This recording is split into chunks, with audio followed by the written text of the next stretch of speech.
So we know that you're here.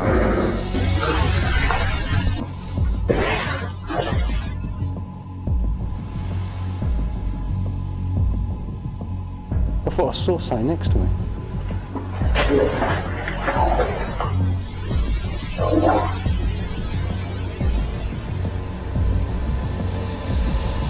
What was that noise? Yes, sir, yes. I've been poisoned. Manufactured records.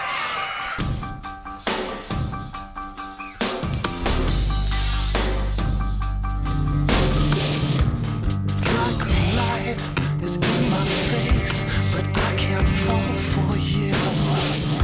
I close my eyes and drift away. I've overdosed on you.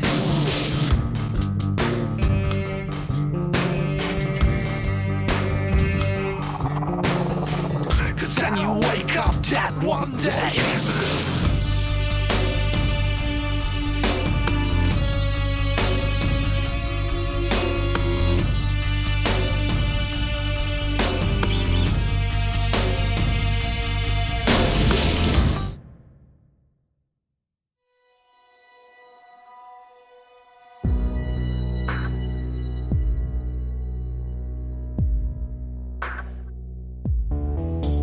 Our investigation takes us to the True Crime Museum at White Rock in Hastings. The location holds the largest exhibition of crime memorabilia in the country, objects used in pain, torture, and murder. Since the museum opened its doors in August 2014, visitors and staff have reported paranormal activity, and staff have seen a person inside the museum after closing time, but when they go to see who's there, they find no one. The museum is located inside old smugglers' caves. The earliest written reference about the caves was about an old man and woman who were discharged from the local town workhouse for misbehaviour and who lived inside the caves from 1783. In the 1820s, the caves were rediscovered by a local grocer named Joseph Golding. He was cutting a garden seat into the side of the cliff when he broke through into a vast cavern. In 1940, the caves become an air raid shelter and a temporary home for 600 people.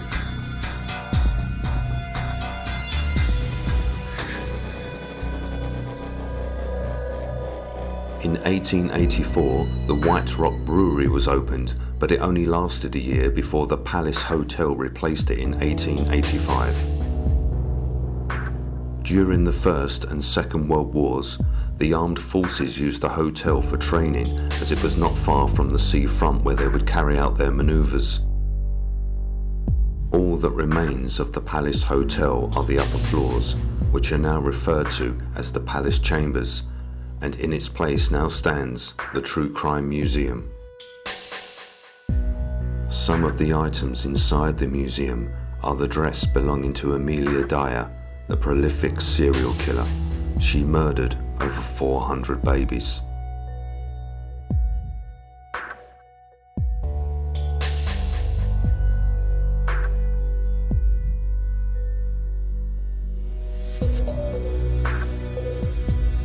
The acid bath murderer who disposed of bodies in sulfuric acid.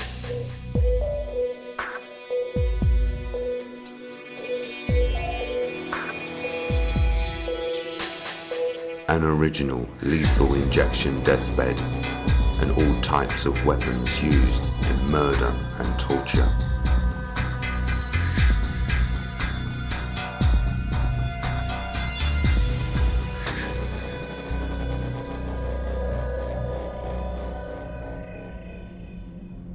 Right, so the building we're standing in at the moment is the Palace Court Hotel of the 1800s.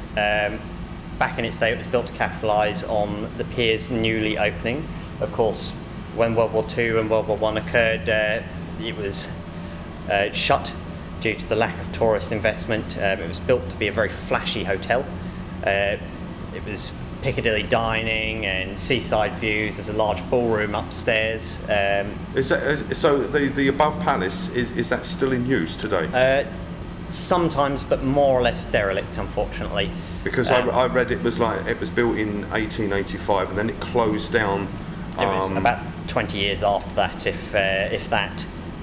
So it wasn't in use as a hotel for a very long time. It was then split up into a bar/pub. This area itself was actually disused for a very long time, but we've had applications for Druid worship in the caves here, with the famous occultist Aleister Crowley actually signing a petition for it to be a Druid church of worship. And when we initially got into the caves, there were pews, so it was intended to be used as a church of worship. However, the petition was turned down by the council, and unfortunately the caves went into disrepair. So the actual museum that's built into these caves, they were originally smugglers' caves, is that right? They would have been, yes, as well as would have been used as a brewery, and actually the main use of the caves in the past 100 years or so was to hold the generators for the building, because it was actually the first hotel in Hastings and one of the first on the south coast to have electric lightings. I did also read that obviously it was the Royal Air Force that was stationed here in 1917, right, and it was simply because the beach was across the road, so yes. they could use it for exercises. Yes, well, they also stationed the Canadian troops here during World War II and World War One.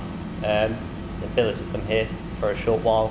Obviously the pier was bombed, etc., etc., so it's quite a safe place to be, being quite a sturdy building. So with all that history that's actually here, we've also now got this complete memorabilia, shall we say, objects of torture, pain, murder, etc., etc. Yes, basically everything true crime. Things to do with burglary, aggravated assault, murder, serial murder, suspected murder even, drugs, and everything in between. Really quite wide selection. So with all that, there's something, people say there's something paranormal here. That's what we've heard. Is it you that's locked up and seen someone walking away, the back of a person? That was Joel on the CCTV cameras just around the corner from here, because we've got a set of stairs that goes up to the upper building as a fire escape.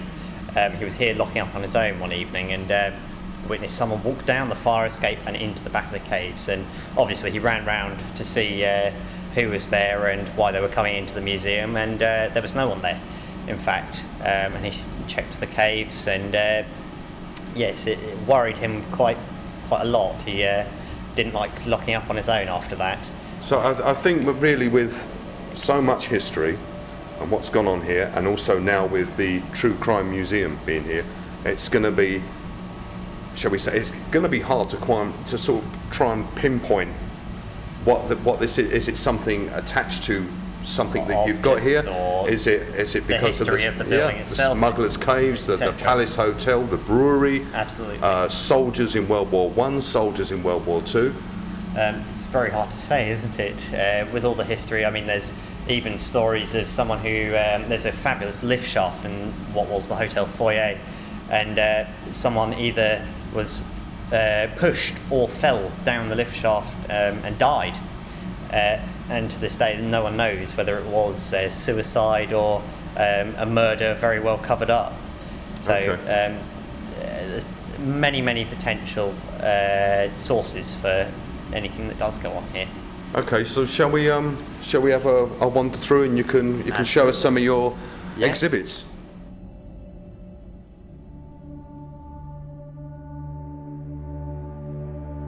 Liam shows us a picture that was taken from within inside the museum. Behind a group of people, you can see a shadow figure.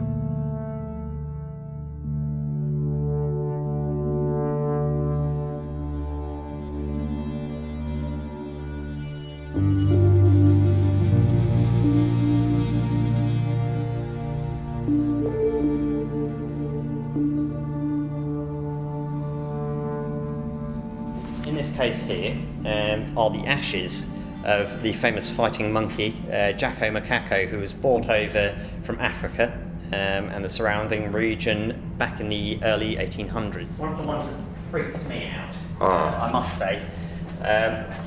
This is the face of Amelia Dyer, and she was not a pleasant lady. She farmed babies, and what that means is that she would apply for adoption. So she'd want to adopt other people's children. Obviously, back in the 1800s, it was quite a social disgrace to have a child when unwed, so people would be quite happy to pay her a fee in order to take the child. And what she'd actually do is she'd take the adoption fee, sell the clothes of the baby, strangle the baby, wrap them up in brown paper and newspapers, and dump them in the river. And Didn't she also keep them in a room and starve them as well? yes, various horrific methods of murdering, but her main was strangling them with a piece of string or shoelace, and she. That's actually how she was found out, was that there was a parcel wrapped up and her daughter came in, who I believe actually went on to become a murderer herself. But her daughter came in and discovered this baby wrapped up in brown paper. But she accrued over 400 victims, which puts her at probably one of the most prolific serial killers of all time. Up here, you've got the carboys of acid, which would have been used to hold the acid, which dissolved a woman named Olive Duran-Deacon, and she would have been dissolved by this gentleman here, or more probably photoed, John George Haigh, who was the acid bath murderer from Crawley. Very interesting case. Once again, he was a remorseless murderer, a psychopath. He would actually kill people for their money. Through this way, you've got perhaps the most macabre area of the museum itself, this being the death chamber. So all of these objects have got a death-related story behind them. I say story in a loose sort of sense.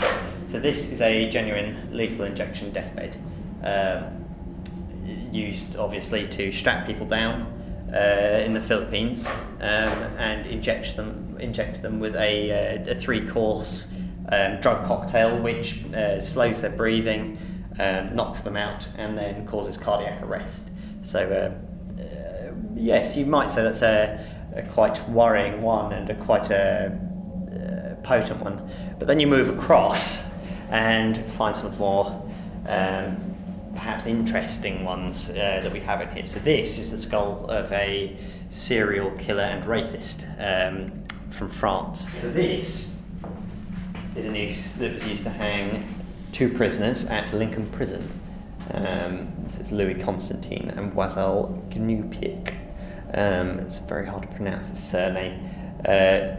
It is what it is. It's a noose, and it was used to kill people. Now this bath here has a much more interesting story. So there's a gentleman called John Childs, and he is one of the only people to be still alive and on a whole life tariff. And John Childs was a contract killer. So what he would do is he would invite people back to his flat on the pretext of selling them a Range Rover or something like that cheap.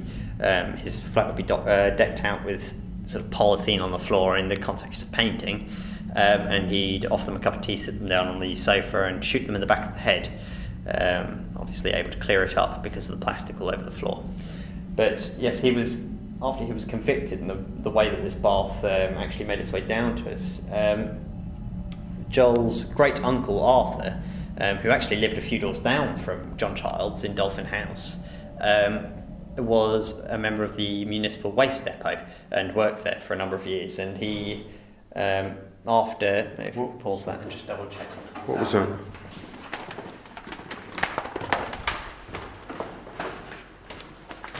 Pete? And worked there for a number of years. And he, after, if we pause that and just double check. What was that? And worked there for a number of years. And he, after, if we pause that and just double check. What was that?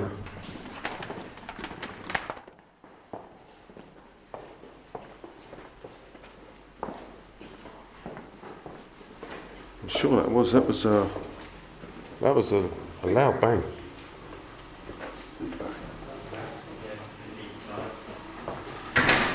Anyone there? No. But yes, so Joel's great uncle Arthur was part of the municipal waste depot, and he actually pulled the bath out of the flat because they refitted it after the family that moved in afterwards was told what happened in there, because initially the council didn't remove it. I think I'd be a bit peeved at that, but he removed the bath and planted it up as a garden of remembrance at the municipal waste depot, and then when the depot itself closed, it moved into his allotment and then down to Joel himself.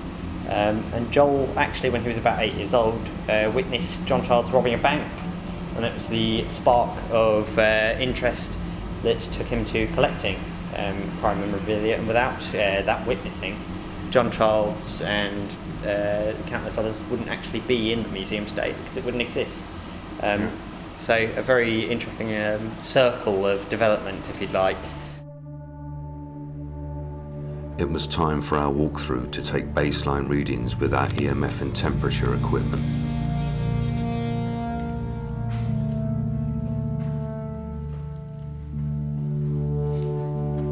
I want to see if anything comes off of these items, these objects inside the cases as well.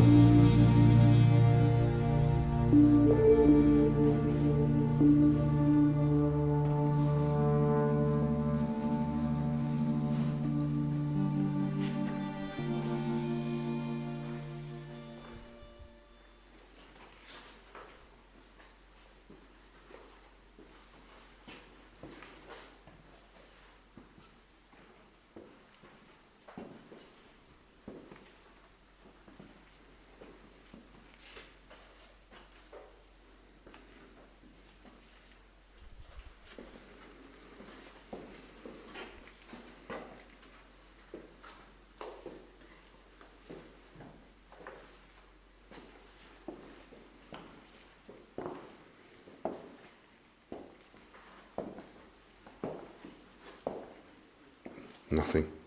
No.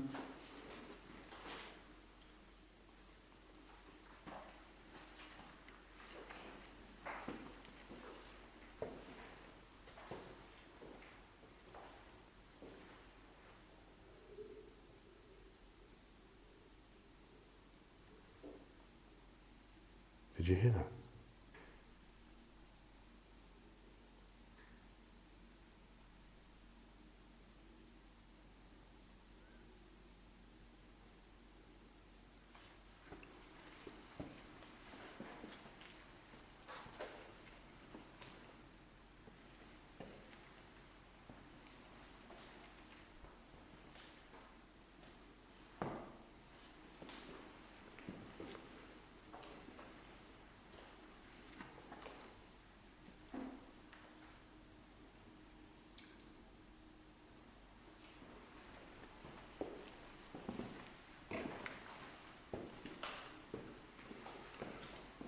Are you getting anything at all, Phil? No, nothing at the moment.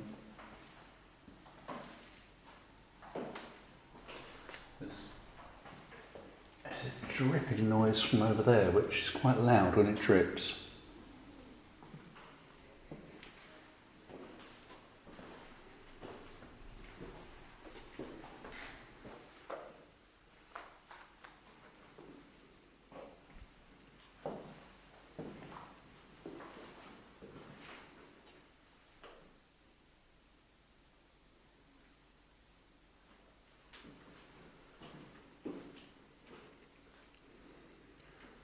Absolutely nothing.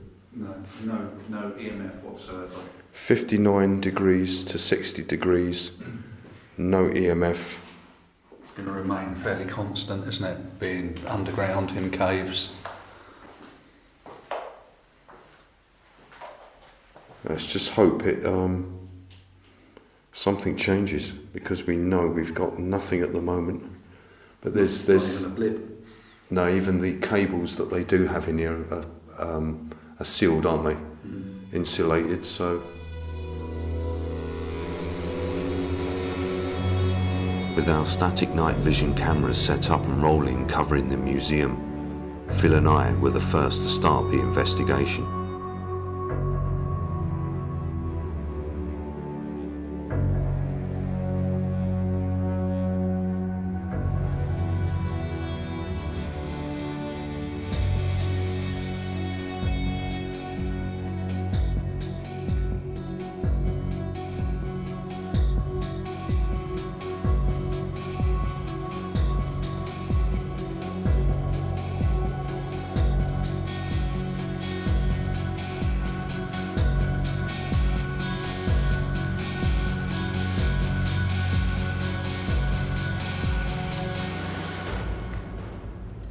Well, I suppose, first of all,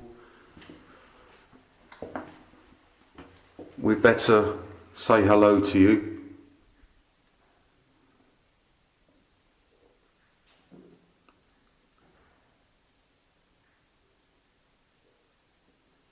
We're here to find out who the person is that's been seen here, walking around after hours.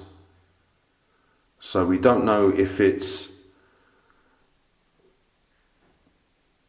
you that's attached to one of these objects in this museum. We don't know if it's someone from the Palace Hotel, which this used to be part of. We don't know if it's someone from the old brewery that used to be here. And finally, we don't know if it's someone from the army, when this was a barracks in World War I or World War II. So is it possible that you can say something so we can hear you? Can you tell us where you're from, please?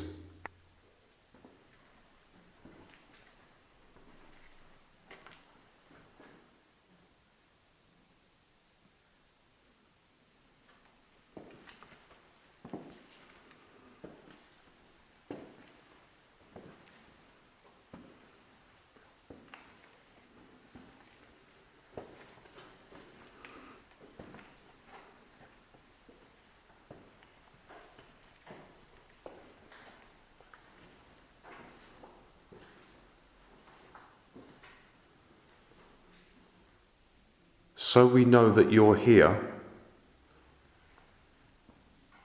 Can you make a noise for us? Can you knock on something? Or bang on something? A man's voice is captured on the digital recorder, saying, "Over here." Here's the enhanced audio. So we know that you're here. Can you make a noise for us? Can you knock on something? So we know that you're here. Can you make a noise for us? Can you knock on something?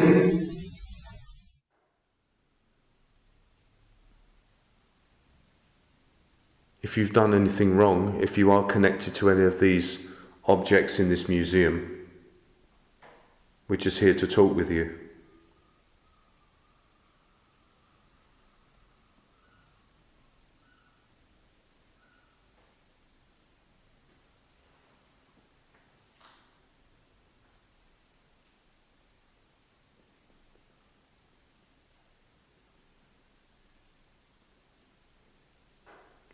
Can you tell us why you're here?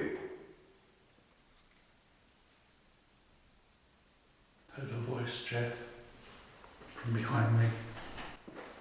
It said yes. A voice from behind you? Yeah, literally behind me from just there, and it said yes. Well, you can hear us then. That's good. So can you tell us why you're here, please? Unfortunately, the voice that Phil hears is not caught on our audio. This has happened many times. You can hear a disembodied voice clearly with your own ears, but it is not recorded on audio equipment because of the frequency it is coming through.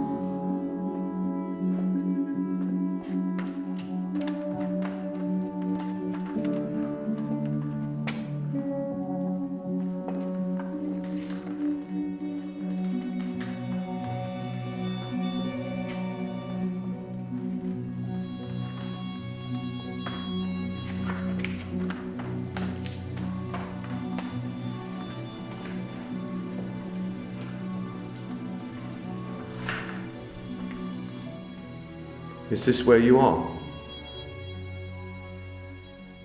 Phil said he heard you answer.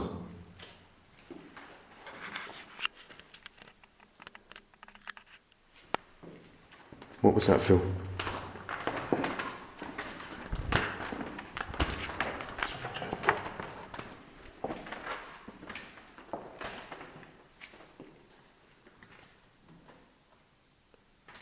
Something noise again from down there.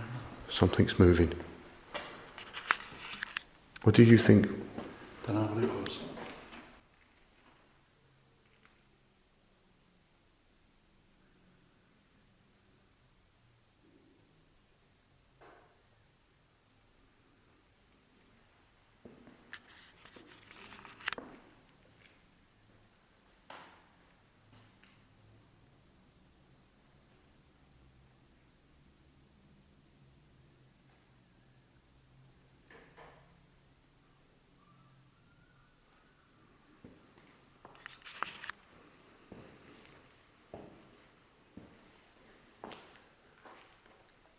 Can you do something to let us know you're here? We think we can hear you.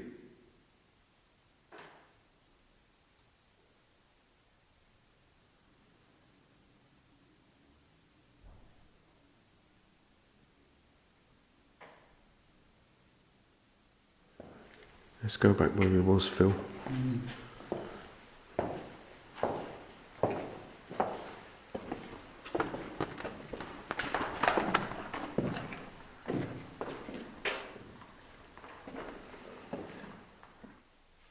Are you in here with us?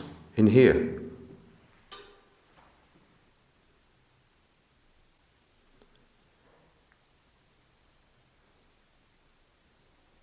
Are you attached to the injection table?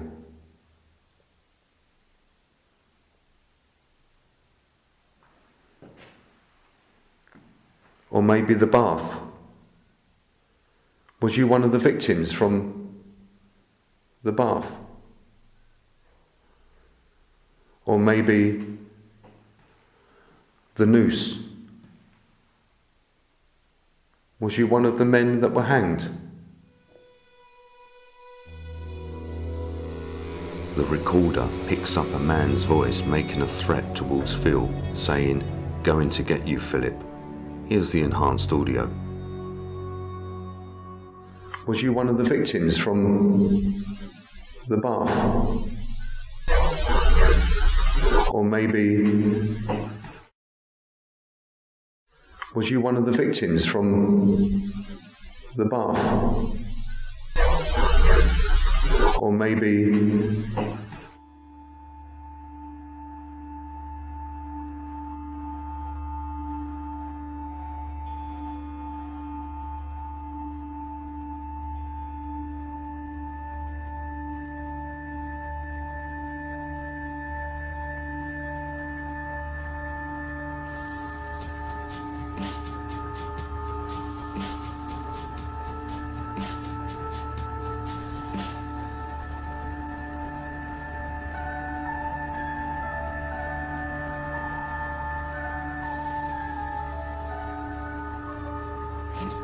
Phil and I made our exit after the first hour, and it was time for Jason and Pete to enter to see what they could experience.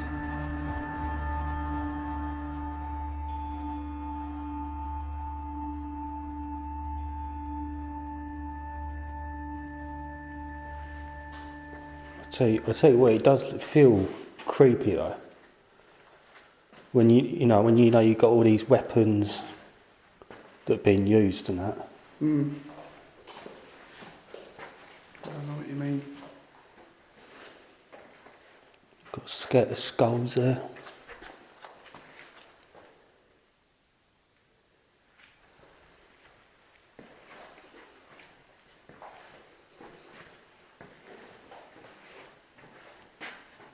Trying to be careful while I'm walking, I can't see a thing.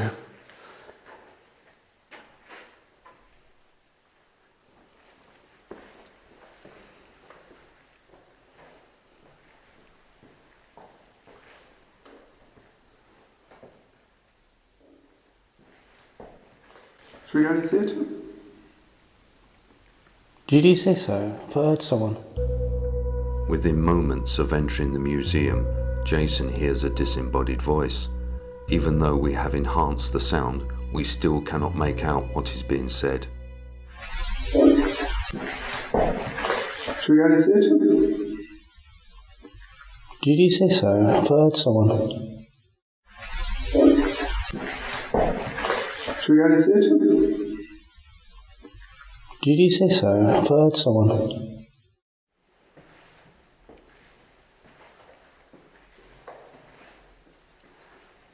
How far is this going?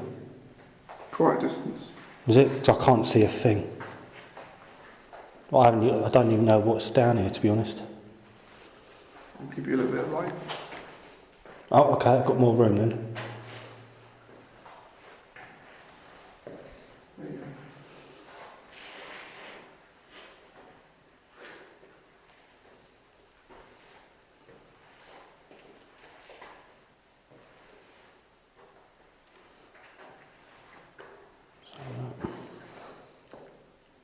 Better not go too close, that'll break the camera.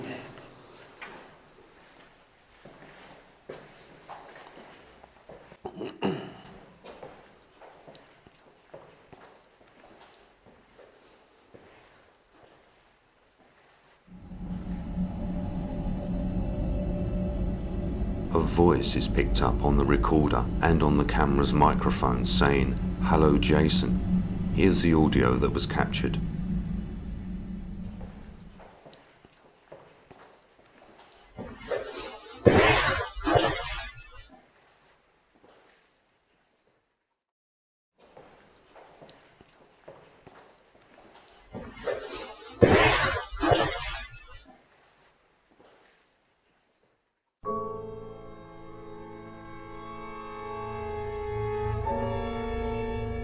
Do you know Death what? It's got a chamber. bit of a creepy feel on this side. Yeah, I don't like this side. Don't you? No, not really. We better go in here then. Sorry? We better go in here. Do you know what? It's something about this side. I don't know if it's because It's a lot colder, isn't it? it is a lot colder. I was going to put my hoodie on. I don't know if it's because it's a dead end or it's small, you know, this section, or it's the stuff that's here. You know, we've got this bath, we've got the bed behind me, Look at the scald. and the rope. noose. Yeah. Is there anyone with us?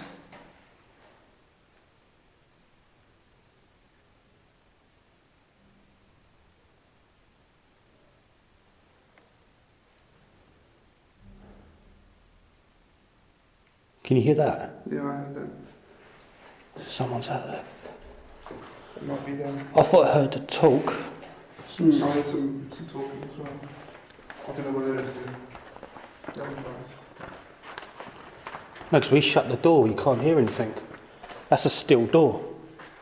You're right. Do you know what I mean? Yeah. Jason and Pete hear loud banging and talking and think it's Phil and I entering the museum, but we are still outside in a separate room setting up some equipment. And when the audio is reviewed, there is a voice speaking, followed by the loud bang that was heard.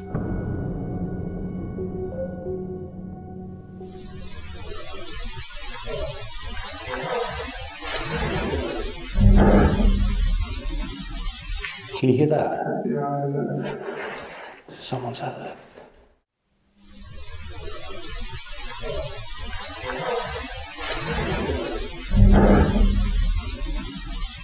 Can you hear that? Yeah, I heard that. Someone's out there.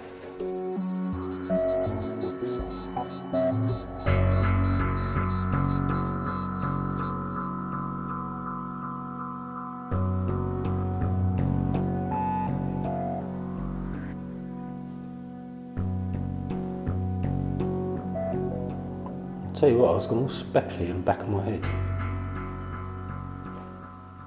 Something just gave me the shivers then.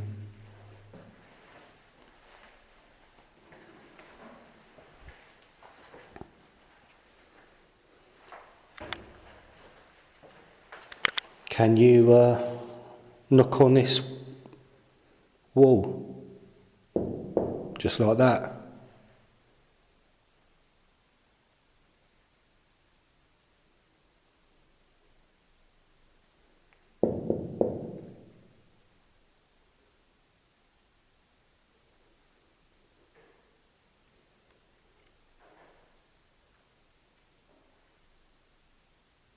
What was that? That sounded like a door. Movement is heard coming from nearby Jason and Pete. Here's the enhanced audio.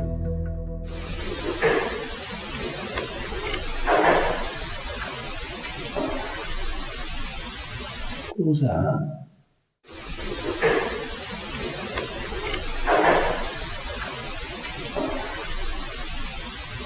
What was that?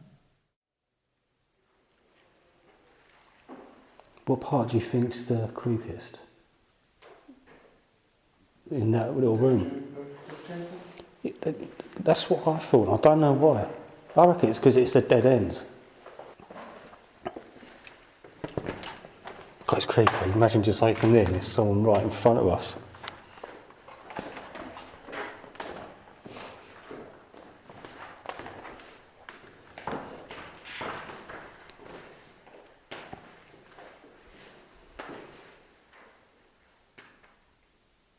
Is there someone in this room that used to be in the war?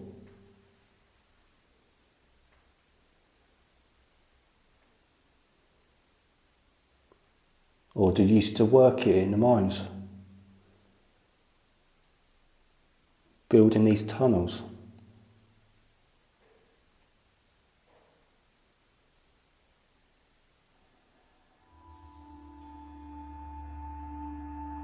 As Jason refers to the tunnels, a man's voice is captured saying, "This one." Building these tunnels?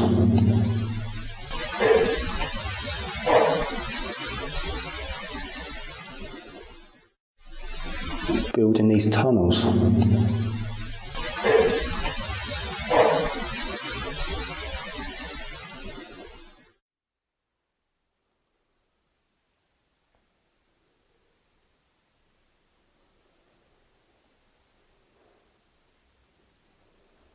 Can you let us know you're here?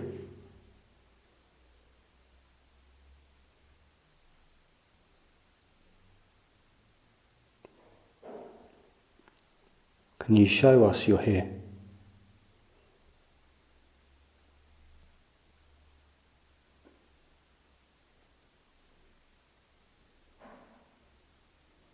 Can you see anything out there?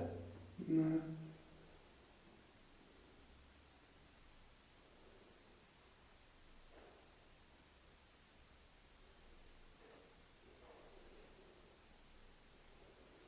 Are you a female or a male?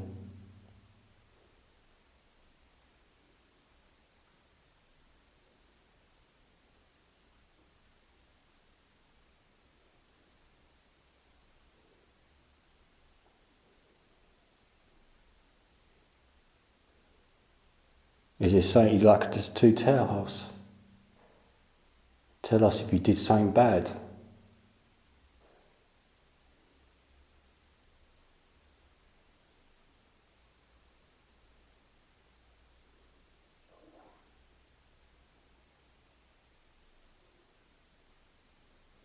What was that noise? A voice responds saying, "Soldier," after Jason asks if they had done something bad. Here's the audio taken from the digital recorder.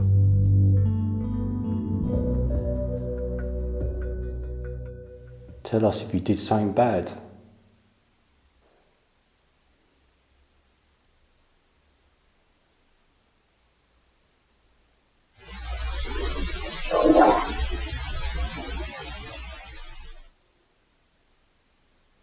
What was that noise? Tell us if you did something bad.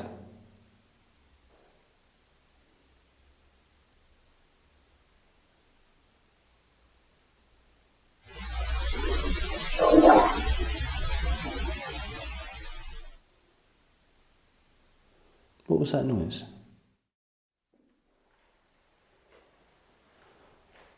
Is there someone stuck here? They can't leave.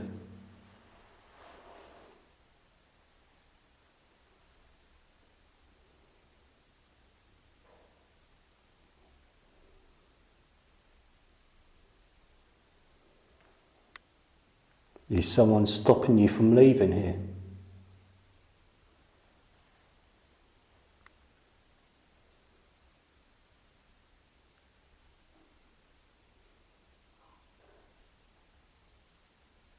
What was it? Did you hear that? Yeah. I heard someone say something, but I don't know what they said. Sound like a voice.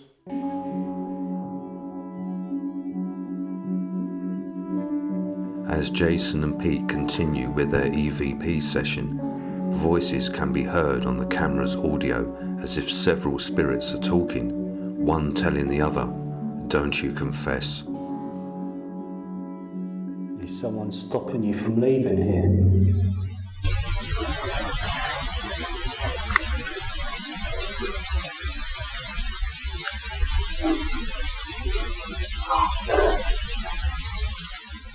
What was it? Did you hear that? Yeah. Is someone stopping you from leaving here?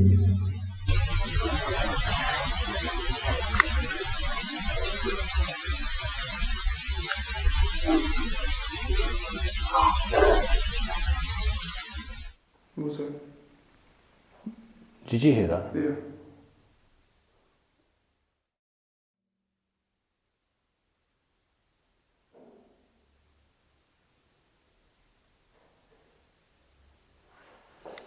Let's go in the other room.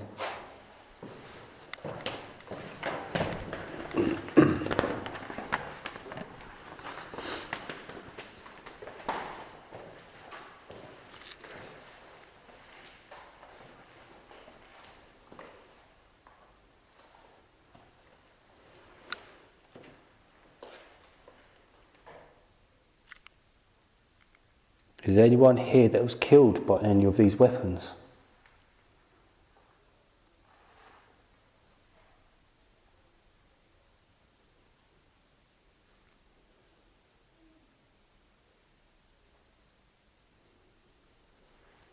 Do you hear that? What? Sound like noises coming from over there. What, in this room? Yeah. Like shuffling. Over in that corner. Over here, you Yeah, think? to your left. Where? Over there? Over that corner, yeah. Is there someone here?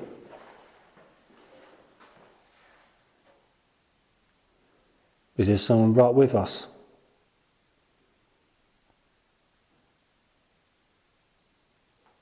I don't know if it's a coincidence, I can feel a little coldness right next to me. Can you feel that? Yeah. Staticky.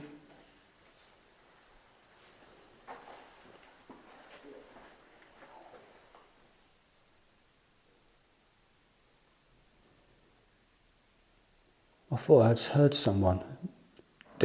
Just heard ringing, did you? High pitch ringing. Pete hears something moving nearby, and when they enter the adjacent room, a disembodied voice is heard, an intelligent spirit. It is caught on all audio equipment saying the words, "True crime."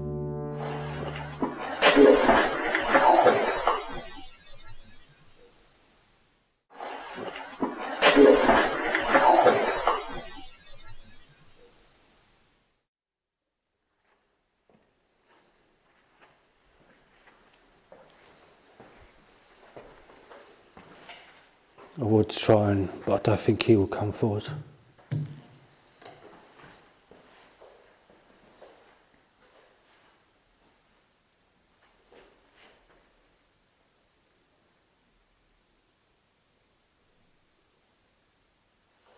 Hey, I just felt something right up my eyebrow. Is there anything on it? Doesn't look like it, no. Up there? I can feel something burning my eyebrow. Not what I can see, no. Something's burning on my eye. Right there. See where my finger is? There. Mm-hmm.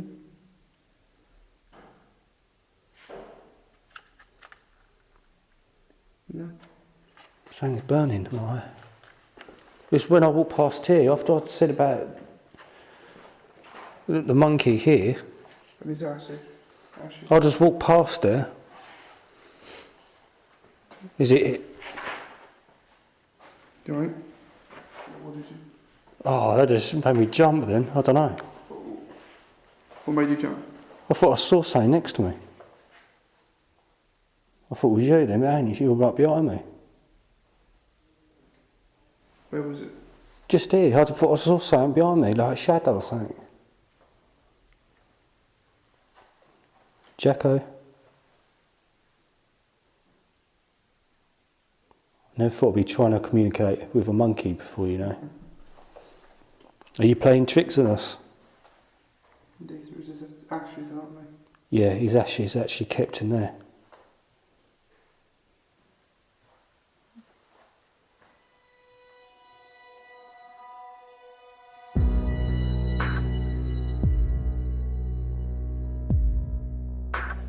Jason and Pete finished their session inside the museum and returned to our outside location. The EVPs captured suggest that there are several spirits here. A spirit from the smuggler's caves, one who was a soldier, and others who are attached to items in the museum. Phil and I made our way back inside and made our way to the small theatre.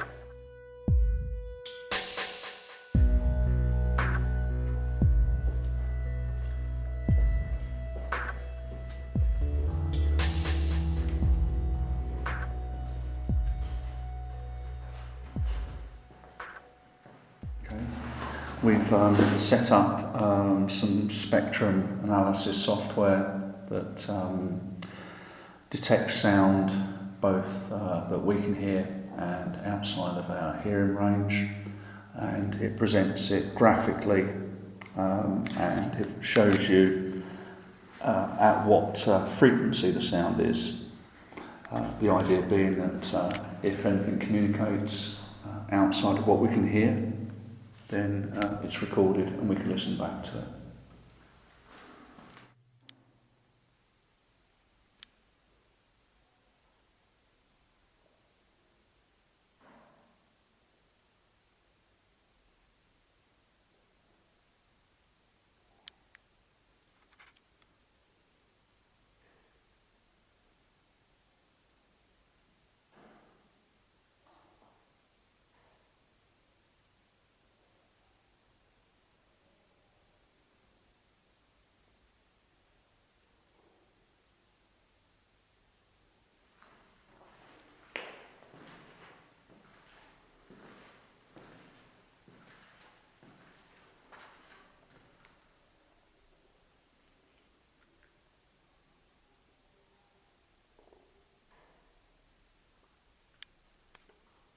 Who's down there?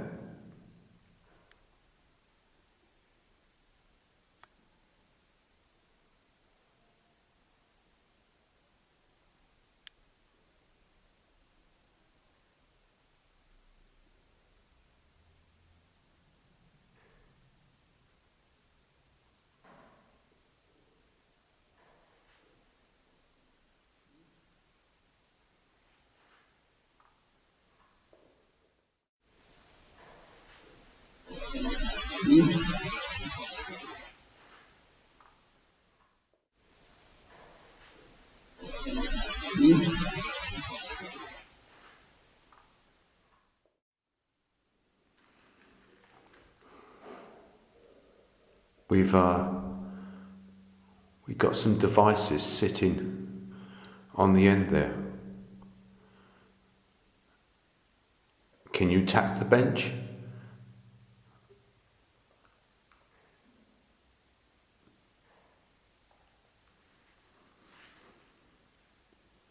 If you tap the bench, a device will make a noise to let us know that you're here.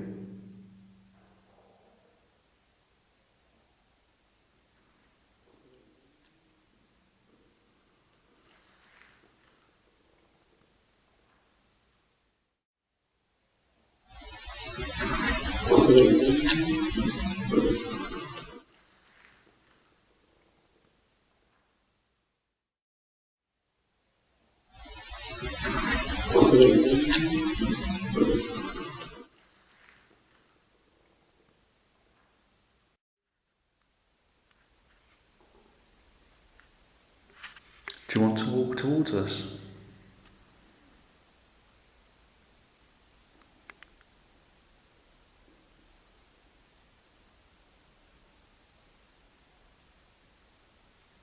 Come and join us, come and sit down.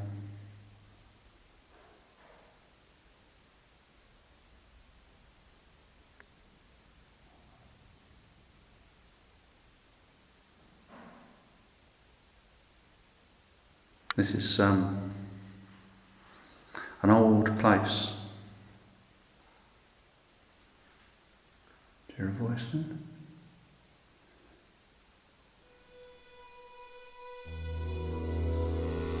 Phil hears a disembodied voice. We are not sure of what is being said, but it sounds like "stop it." Here's the audio enhanced. This is an old place. Do you hear a voice then? This is an old place. Do you hear a voice then?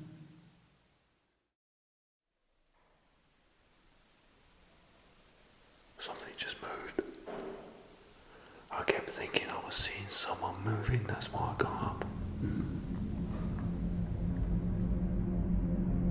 I decide to turn on a device that scans all frequencies for EVPs.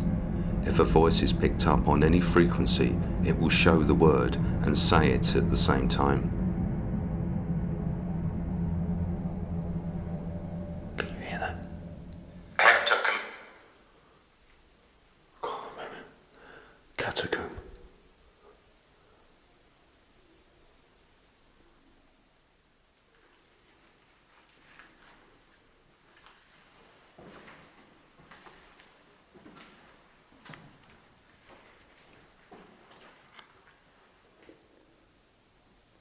Motel.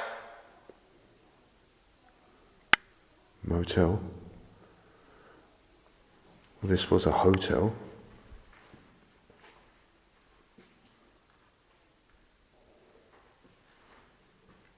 Can you say something else? Can you tell us about yourself? Where was you born? Finish. What do you want to finish? You want me to finish doing this?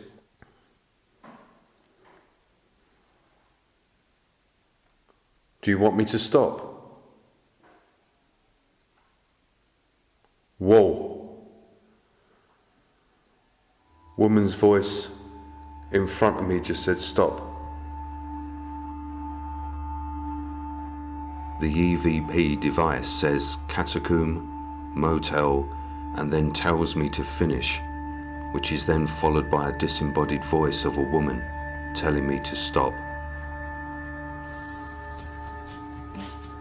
Do you want me to stop? Whoa. Do you want me to stop? Whoa.